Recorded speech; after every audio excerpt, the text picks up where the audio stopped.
er det i morgen, vi skal sige farvel til alle afgangseleverne.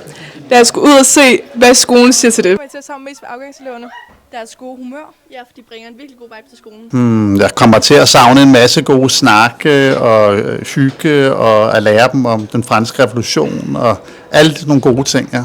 Jamen, vi kommer jo både til at savne deres energi. Jeg kommer til at savne det hele. Det bliver meget svært for mig, at lige præcis denne her årgang går ud. Men jeg vil især komme til at savne Frederik Slytter, fordi han er så sindssygt dygtig til at blive afvist på video.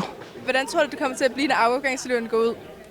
Jeg tror, det bliver meget fint. Jeg glæder mig til at se nogle nye ansigter. Hvad kommer du til at savne mest ved afgangseleverne, når de går ud? At der måske er lidt tom, når de get out of here. Beskriv Himmeløv med et ord. Inkluderende. Hyggeligt. Omsorgsfuld. Fællesskab. Hjemligt. Bedre. Sammenhold. Fællesskab. Sjov. Fællesskab. Nærvær. Hvad sagde jeg? Omfavnende. Kan man godt sige det? Er det et ord? Omfavnligt. Barmhjertigt. Mod har vi noget at sige, der kan videre til fortsættereleverne. Nyd det, så længe vi kan. Helt sammen her. Nyd jeres tid, fordi det går faktisk rigtig hurtigt. Altså alle de fredagsbarer, I overhovedet kan komme til. Husk at bevare fællesskaber. Bliv rigtig gode venner med jeres studievejledere. Du nyde det sidste år. Gør de ting, du ikke tør, eller sådan spring ud i det, fordi at, du kommer nok alligevel ikke til at tænke over det om 3 år. Så måske bare gør det, du ikke tænker, du gerne vil gøre. Nyd den tid, I har på gymnasiet, fordi det går virkelig hurtigt. Tag til fælles arrangementer. Husk at være dig selv. Nyd ekskursionerne og studieture og skiture, hvis I har idræt B. Det er fucking fedt. Tro på jer selv, I skal nok komme igennem det. Husk at nyde det. Man glemmer det en gang imellem. Hvad jeg vil savne fra Himmeløv, følelsen af, at Himmeløv føles som et hjem. Ja, også det fællesskab, vi har her. Meget af det er fællesskabet. Også bare lærerne, man har jo et bestemt forhold til dem. Altså, man hygger sig i timerne. Der er nogen. For det meste. For det meste. Man kommer til at savne det mest. Jeg tror, jeg vil sige venskaberne, man har fået igennem de 3 år. Kommer nok til at være min klasse. De venskaber, jeg har med gennem udvalg og sådan nogle ting. Og jeg tror, det er fællesskabet. Fredagsbar.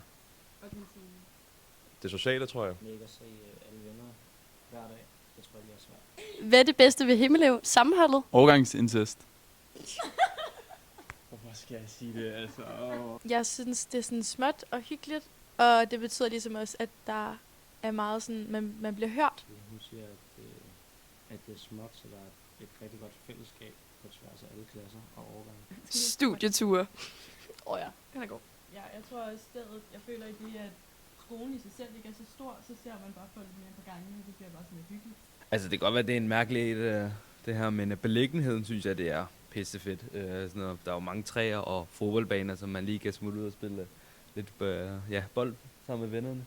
Jeg synes faktisk, det er godt, det er en lille skole. Beskriv Himmeløv med en emoji. Jeg synes, at den her beskriver Himmeløv meget godt. Sådan, det har været sindssygt fedt at gå her.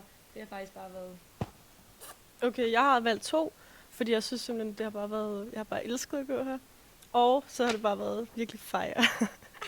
Jeg har valgt denne her, fordi at hvis man ser bort fra, skole og sådan noget, så kan det godt nogle gange også være lidt sjovt at gå her. Jeg har taget den her, fordi at vi elsker simpelthen bare kantinen så meget, og de søde kantinedamer. Ja, jeg har taget ild, fordi at, det er bare en varm skole, kan man sige. Jeg har taget den her med de her stjerneøjne. Fordi at vi alle sammen bare er nogle stjerner her, der går ved Himmeløv Gymnasium. Jeg har valgt den her, fordi der er sådan en festlig og hyggelig stemning på skolen. Jeg har valgt den her, fordi jeg synes, der er rigtig meget kærlighed på Himmeløv. Fredagsbar. Det er jo nok den her. Der er ikke så meget tvivl der. Jeg vil nok beskrive Himmeløv med dem her. Jeg har valgt party-emojien, fordi at gymklasserne kan godt gå lidt vildt for sig nogle gange. Emoji med hjerte. Jeg har valgt den her, fordi slutspurten er sådan lidt trist. Den er sådan meget ambivalent. Man er glad for, at man magter ikke mere. Og så er man også lidt trist over, at man skal forlade alle. Og så har jeg valgt den her, fordi det hele det bare har været sådan en fed oplevelse. Farvel, farvel, og kan I have det godt.